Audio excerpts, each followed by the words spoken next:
ఆహా ఏమి రుచి అనరామై మరచి హాయ్ అండి, welcome back to my channel. మీరు చూస్తుంది హసీనా భాషా వ్లాగ్స్ 96. ఇవాళ వచ్చేసి మా ఇంట్లో స్పెషల్ ఏంటో తెలుసా? బొచ్చ చేపలతో కర్రీ అయితే చేస్తున్నా. అంటే చేపలు తెప్పించి ఉప్పు పసుపు వేసి అన్నీ కడిగి పెట్టాను నీట్గా. ఒక మొత్తం క్లీన్గా చేపించుకొచ్చారు. మళ్ళీ ఇక్కడికి వచ్చాక మళ్ళీ శుభ్రంగా అయితే కడుక్కోవాలి. వాళ్ళు కడిగింది నీట్గా కడగరు. అందుకనేసి ఇదైతే మా అమ్మ సేమ్ ఇలాగే చేసేది, నేను కూడా అలాగే చేస్తున్నాను. మా అమ్మ చేతి చేపల కూర టేస్ట్ మీరు కూడా చేయాలంటే స్కిప్ చేయకుండా వీడియో చూసేయండి. ఇక్కడ వచ్చేసి చేపలు శుభ్రంగా కడిగాను. ఇందులో మసాలాలు ఇదిగోండి, కొబ్బరి, అల్లం, వెల్లుల్లి, ఇక్కడ వచ్చేసి ఉల్లిపాయలు, ఇవన్నీ మిక్స్ అయితే పట్టేద్దాం. ఇక్కడ వచ్చేసి ఒక 100 గ్రాముల చింతపండు అయితే నానబెట్టేశాను.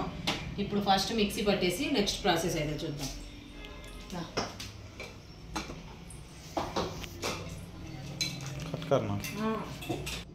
మసాలా అయితే రెడీ అయిపోయింది. ఇదిగోండి, అన్నీ కలిపి మసాలా అయితే పెట్టేశాను. వాటర్ వేసి ఇలా పట్టుకుంటే ఈ మసాలా గ్రేవీయే మనకు షేర్వాలాగా పెట్టుకోవచ్చు. అందుకే ఎక్కువ మసాలా వేసుకుంటే చేపల కర్రీలో బాగుంటుంది. ఇక్కడ వచ్చేసి ప్యాన్ పెట్టేశాను. ఆయిల్ అయితే వేసేస్తున్నా. ఈ ఆయిల్ కొద్దిగా ఎక్కువ ఉంటేనే చేపల కూరలో అయినా చికెన్లో అయినా నాన్ వెజ్లో బాగుంటుంది. ఇప్పుడు వచ్చేసి ఇందులో మొన్న చిన్న చేపలు అయితే తీసుకున్నా. ఆ చిన్న చేపలు కడిగి సగం పడేసి అయితే కర్రీ చేశాను. అందుకే ఇవాళ పెద్ద చేపలు అయితే తెప్పించాను. ఇప్పుడు వచ్చేసి ఆవాలు, జీలకర్ర అయితే వేసేసాను. కొన్ని మెంతులు, అన్ని మెంతులు అయితే వేసేసాను. ఇందులో కొద్దిగా కరివేపాకు, 2 పచ్చిమిర్చి వేసేయాలి.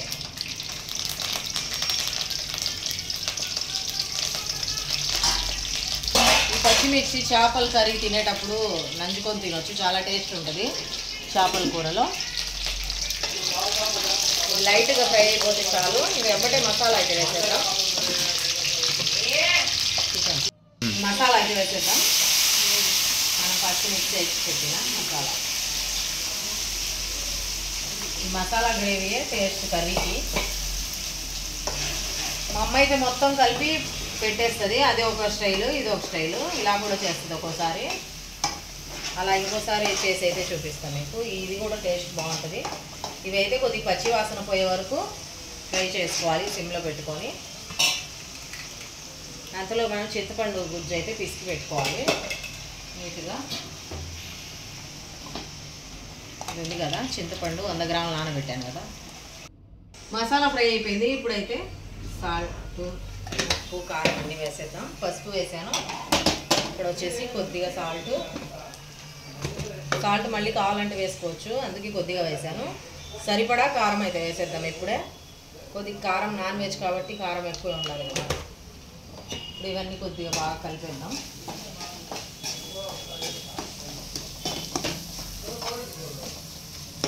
ఇందులో చింతపండు రసం అయితే వేసేద్దాం. ఇప్పుడు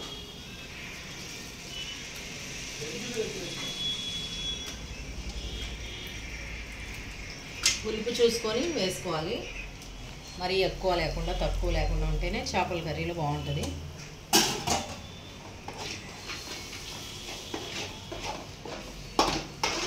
ఇది కొద్దిగా బాగా ఉడికాక అప్పుడైతే చేప ముక్కలు వదలాలి. ఇందులో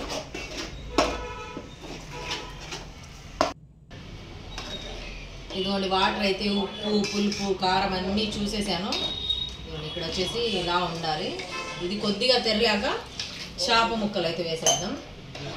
అప్పుడు చేప తొందరగా మెత్తబడకుండా కరెక్ట్గా అయితే ఉడికింది. ఇప్పుడు వేసేస్తే చేప ఎక్కువ ఉడికిపోతుంది, విరిగిపోద్ది. ఉప్పు, పులుపు మొత్తం చూసుకోవాలి. ఇప్పుడే కర్రీ ఉడికిన టేస్ట్ అయితే ఉంది. మొత్తం కొద్దిగా తెరలనిచ్చి అప్పుడు చేప ముక్కలు అయితే వదిలేద్దాం. ఇది చూడండి, గ్రేవీ రెడీ అయిపోయింది. మొత్తం గ్రేవీ అయితే ఉడుకుతుంది. ఇప్పుడు చేప ముక్కలు అయితే వేసేద్దాం. చేప పీసులన్నీ ఎక్కడెక్కడ వేసి కదలకుండా అలాగే అయితే పెట్టేయాలి. కొన్ని చేప ముక్కలు అయితే ఫ్రై కోసం తీసి కొన్ని అయితే వేసేస్తా. ఇంకా ఎక్కడిదక్కడ అలాగే ఉంటాయి, కదలకుండా ఉండాలి చేప ముక్కలు.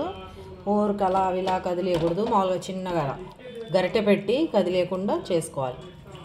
ఇలా అన్నీ వేసే ఇదిగోండి, కొత్తిమీర అయితే వేసేస్తున్నా. ఇందులోనే కొద్దిగా ధనియాల పొడి. అంతేనండి, ఇంకా కర్రీ అయితే రెడీ అయిపోయినట్టే. కొద్దిగా ముక్క ఉడికాక ఇలా కదిలించుకుంటా సిమ్లో పెట్టుకొని ముక్క ఉడికే వరకు వెయిట్ చేయాలి. కర్రీ రెడీ అయిపోతుంది. ఓకేనా? ఒక 5 మినిట్స్ ఆగైతే ఇదిగోండి చేపల కూర అయితే రెడీ అయిపోయింది. టేస్ట్ చూసి మీకు కూడా చెప్తాను, స్కిప్ చేయకుండా చూసి సేమ్ ఇలాగే ట్రై చేయండి. సూపర్గా ఉంది, చూస్తేనే నోరు ఊరేటట్టు ఉంది. మా వారికి అయితే స్మెల్ అయితే ఇల్లంతా గుమగుమలాడుతుంది. ఏం కూర అంటున్నారు. అయితే చేపలు తెచ్చింది మా వారికి తెలియదు. ఇదిగోండి ఇక్కడ వచ్చేసి వేడి వేడి చేపల కూర రెడీ అయిపోయింది. నెల్లూరు చేపలు, నెల్లూరు పెద్దారెడ్డి చేపలండి.